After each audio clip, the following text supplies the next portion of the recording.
दोस्तों नमस्कार। तारीख भी निर्धारित और वक्त भी निर्धारित, और इसके साथ ही यह भी ऐलान, इसी तारीख को इसी वक्त पर एक पूरी सभ्यता खत्म कर दी जाएगी। शायद आधुनिक नहीं बल्कि मानवता के किसी भी इतिहास के किसी भी पन्ने में इस तर्ज पर कोई धमकी इससे पहले दी नहीं गई होगी जो धमकी अब से चंद घंटों पहले, चंद घंटे बाद को लेकर दे दी गई है। यह एक ऐसी परिस्थिति है जिसमें समूची दुनिया के सामने ना तो कोई विकल्प है और ना ही कोई ऐसा रास्ता है जिसके आश्रय वो इस बात की दुहाई दे सके क्या 21वीं सदी में भी इस तरीके की धमकी दी जा सकती है, जब दुनिया के कई देशों के पास न्यूक्लियर बम है और अमेरिका के पास तो सबसे ज्यादा न्यूक्लियर बम है, लेकिन ईरान के पास नहीं है। लेकिन ईरान को मदद करने वाले देशों के पास जरूर है। लेकिन सवाल इस वक्त न्यूक्लियर वार का नहीं है। सवाल तो यह है क्या वाकई अमेरिकी राष्ट्रपति ने जो धमकी दी है क्या उसको वो अमल में ले आएंगे, क्योंकि बहुत कम वक्त बचा है। अगर ध्यान दीजिए तो अमेरिका में देर शाम के 8 बजेंगे, भारत में सुबह सवेरे के 5:30 बजेंगे, और उस वक्त तेहरान में अंधेरी रात होगी, 3:30 का वक्त होगा। और अमेरिकी राष्ट्रपति ने 4 घंटे का वक्त निर्धारित किया है। इन 4 घंटों में पूरे ईरान को खत्म कर दिया जाएगा। अगले 100 सालों तक वह खड़ा हो नहीं पाएगा। 4 घंटे का मतलब है 8 बजे से लेकर रात के 12 बजे तक अमेरिकी समय के हिसाब से। और उस वक्त ईरान यानी तेहरान में वक्त होगा सुबह के 3:30 से लेकर 7:30 बजे तक का वक्त। और भारत में जो खबरें आएंगी वह सुबह 5:30 बजे से लेकर 9:30 बजे के बीच। क्या इसको हकीकी तौर पर दुनिया मान रही है या एक घबराहट है इस बात को लेकर कि दुनिया के सबसे ताकतवर देश के राष्ट्रपति ने यह धमकी दे डाली है? और इसका जवाब भी ईरान की तरफ से दिया गया है।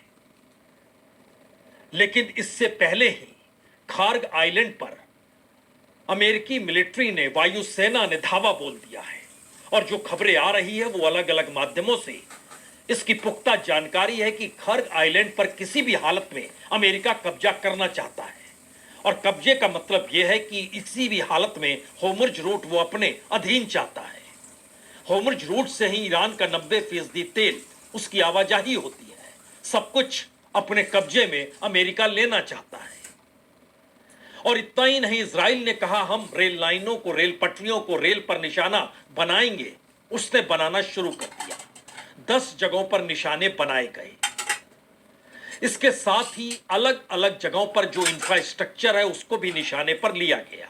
लेकिन दूसरी तरफ ईरान ने अपनी मिसाइलें तैनात कर दी है और खुले तौर पर कह दिया है सेना घुसी या जिस पावर प्लांट या एनर्जी इंफ्रास्ट्रक्चर पर हमला हुआ उसके बाद हम अमेरिका और इजराइल के तमाम सहयोगियों को भी नहीं बख्शेंगे। यानी पूरा मिडिल ईस्ट क्या धू धू कर कर जलते हुए चंद घंटों के बाद नजर आने वाला है। इन सवालों की दिशा में बढ़े, हमें लगता है सबसे पहले तो खार्ग द्वीप की चंद तस्वीरों को देख लीजिए। उसके बाद जिन शब्दों का इस्तेमाल करके पूरी दुनिया को जो डरा दिया गया है उन परिस्थितियों में जाने की कोशिश होगी। पहले खार्ग द्वीप तो देख तो लीजिए।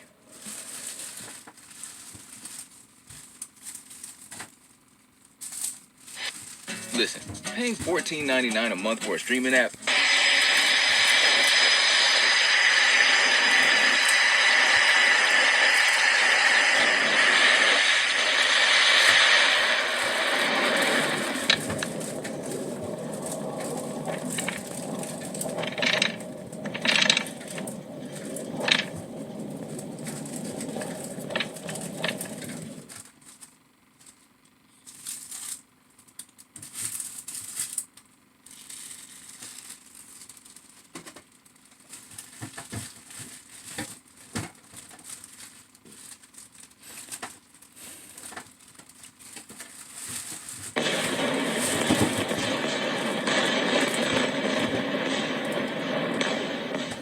खार्ग में जो हमले हुए हैं वो खार्ग द्वीप के बंकर पर हुए हैं, वहां के रडार स्टेशन पर हुए हैं, वहां के एमुनेशन स्टोरेज पर हुए हैं, जो भी लैंडिंग के डॉक्स हैं उस पर यह अटैक हुआ है और वहीं की तस्वीर आप देख रहे हैं। लेकिन इन सब के बीच जो ईरान ने जवाब दिया है, हमें लगता है पहले आज जवाब सुन लीजिए। ईरान की तरफ से दो बातों का जिक्र हुआ है। एक, अभी तक काफी संयम हमने बरता है और उसके क्षेत्रीय सहयोगियों के खिलाफ जवाबी कार्रवाई में लक्ष्यों का चयन भी जो था, जो टारगेट था, उसके चयन में भी सावधानी बरती गई है। अब ऐसी सभी बातों को दरकिनार कर दिया गया है और एक लिहाज से रिस्ट्रिक्शन मुक्त परिस्थितियां हैं।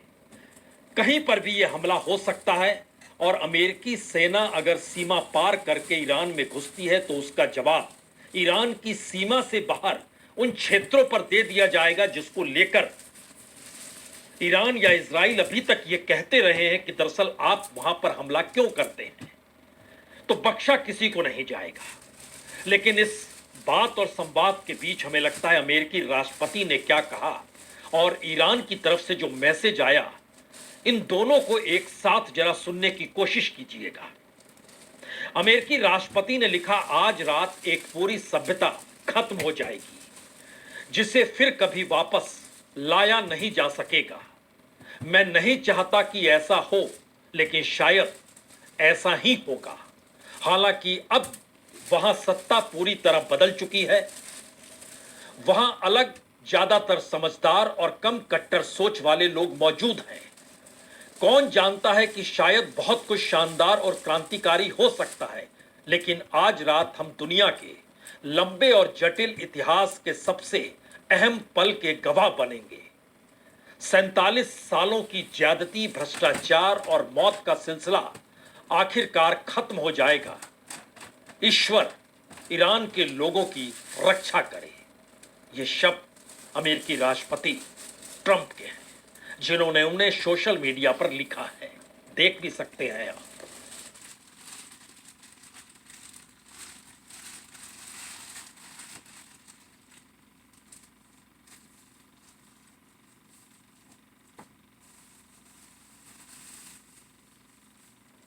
ऐसा नहीं है ईरान ने जवाब नहीं दिया। ईरानी दूतावास जो तुर्की में है, वहां से बकायदा उसी अंदाज में जवाब दिया गया। उसमें लिखा गया, सिकंदर ने इसे जला दिया, मंगोलों ने इसे तबाह कर दिया, इतिहास ने इसे परखा, ईरान अभी भी यही है। एक साइकोपैथ की धमकियां उसे खत्म नहीं कर सकती, जिसे समय भी खत्म नहीं कर पाया। ईरान के भीतर इस वक्त लोगों का हुजूम उन पावर प्लांट्स, उन ब्रिज की दिशा में बढ़ चुका है और उसको मानव श्रृंखला बनाकर घेराबंदी हो रही है। यानी अपने देश के किसी ब्रिज, किसी पावर प्लांट को खत्म होने नहीं देंगे जिसको अमेरिका निशाने पर लेना चाहता है। और अगर अमेरिका उसे निशाने पर लेगा तो फिर ईरान के लोग तैयार बैठे हैं। मानव श्रृंखला अलग अलग जगहों पर बहुत तेजी के साथ पूरे ईरान में इस वक्त बनती हुई दिखाई दे रही है। तमाम जगहों पर हमले हुए हैं, लेकिन उन सब के बावजूद भी इन तस्वीरों को भी देख लीजिए, जो मानव श्रृंखला बनाकर अपने ब्रिजेस की रक्षा करने के लिए, अपने पावर प्लांट की रक्षा करने के लिए अपने देश के झंडे को उठाए सड़कों पर जुटने लगे हैं।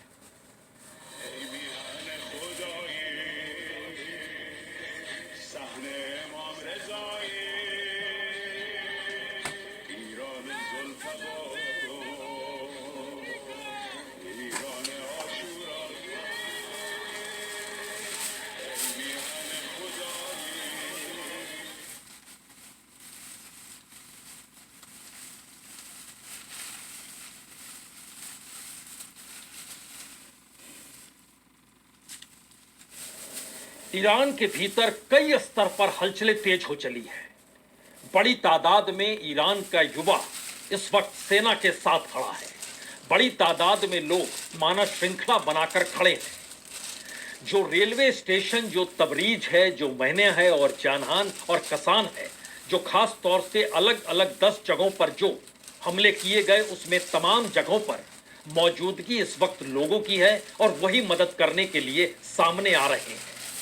रेलवे लाइनों को डैमेज किया गया है, वहां पर लगातार मिसाइलें दागी गई है और इन परिस्थितियों के बीच खुले तौर पर रेवोल्यूशनरी गार्ड ने यह कहकर चेतावनी दी है कि अगर ट्रंप बिजली संयंत्रों और पुलों पर हमले की अपनी धमकी को अंजाम देते हैं तो वे अमेरिका और उसके सहयोगियों को वर्षों तक तेल और गैस से वंचित कर देंगे। यानी अभी तक पूरी दुनिया के सामने जो एनर्जी और इकोनॉमी को लेकर संकट है और उस संकट को लेकर रूस के राष्ट्रपति पुतिन ने अब से चंद मिनट पहले यह कहने में कोई कोताही नहीं बरती कि दुनिया इस वक्त सबसे बड़े संकट की दिशा में कदम बढ़ा चुकी है। पुतिन ने यह भी कहा कि अब जो एनर्जी और इकोनॉमी का संकट पूरी दुनिया के सामने आएगा, ऐसा शायद इस दौर के इतिहास में कभी किसी ने देखा ही नहीं होगा। यानी रूस इस हकीकत को समझ रहा है। चीन के संकेत बहुत साफ हैं। इस दौर में सारे कानून, सारी संप्रभुता अमेरिका ने खारिज कर दी, अंतर्राष्ट्रीय कानूनों को मानने से इनकार कर दिया और जिस तरीके से उसने ईरान की संप्रभुता पर हमला ये कहकर किया है कि हमें आपका तेल पसंद है, हम आपके हर इंफ्रास्ट्रक्चर को ध्वस्त कर देंगे, हम खारग्लैंड अपने हाथ में रख लेंगे और उसके बाद तेल की आवाजाही हमारे हिसाब से होगी। ये मैसेज दरअसल भविष्य की उस इकोनॉमी पर कब्जा करने को लेकर है जिसके दायरे में सिर्फ और सिर्फ एनर्जी का जिक्र हो रहा है। लेकिन क्या कहा रेवोल्यूशनरी गार्ड के कमांडर ने? पहले उनकी बात।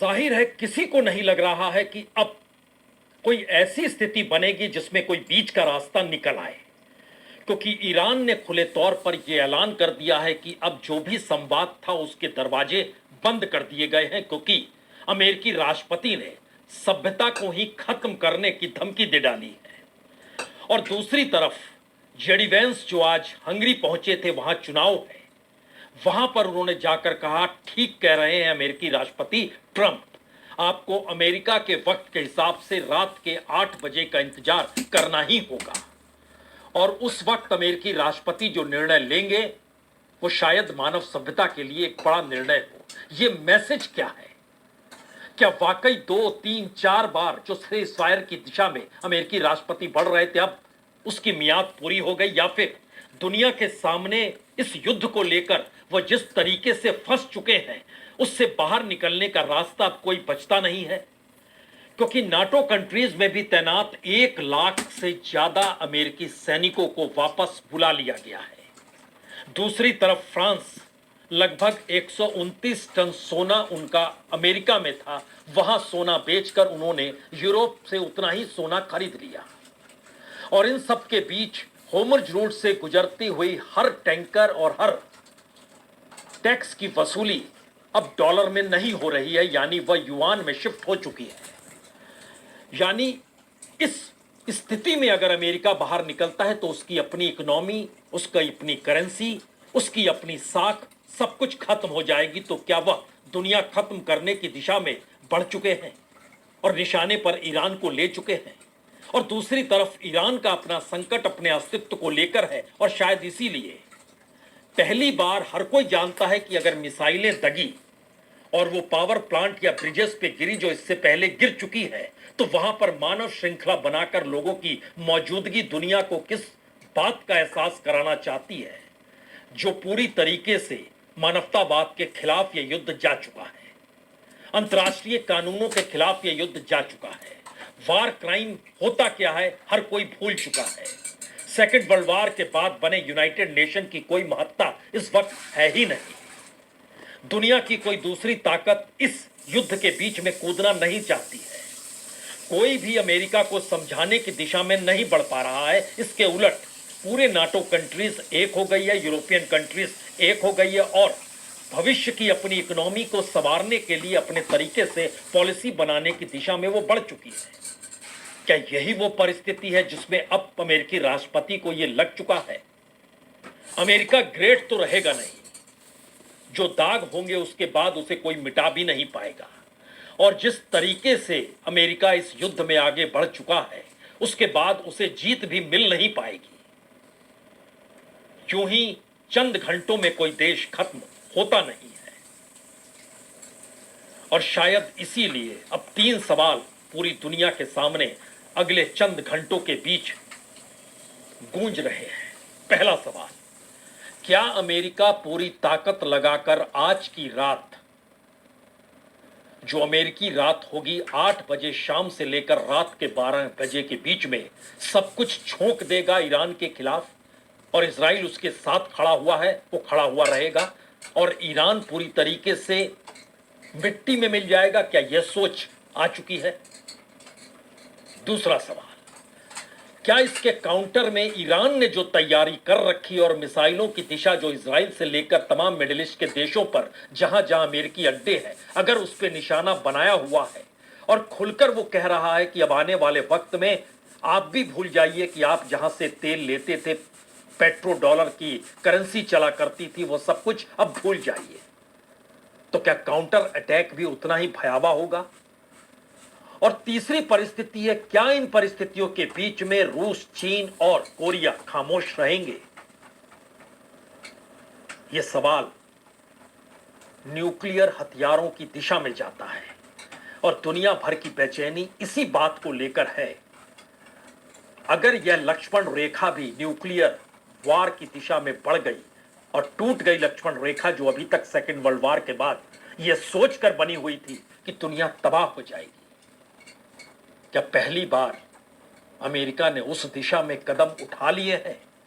शब्दों के चयन और राष्ट्रपति की धमकी और चेतावनी तो यही कहती है, लेकिन दूसरी तरफ इतिहास भी इस बात का साक्षी है, वक्त बदल जाता है। हर वक्त और हर तारीख हमेशा से बदली है, वो चाहे फर्स्ट वर्ल्ड वार हो या सेकेंड वर्ल्ड वार हो या फिर खाड़ी युद्ध ही क्यों ना हो, वो वियतनाम और अफगानिस्तान ही क्यों ना हो। तो फिर ईरान है, ईरान को लेकर जो सवाल है वो सवाल आज की रात के बाद भी बरकरार रहेंगे या नहीं रहेंगे? नजरें हर किसी की इसी पर है। बहुत बहुत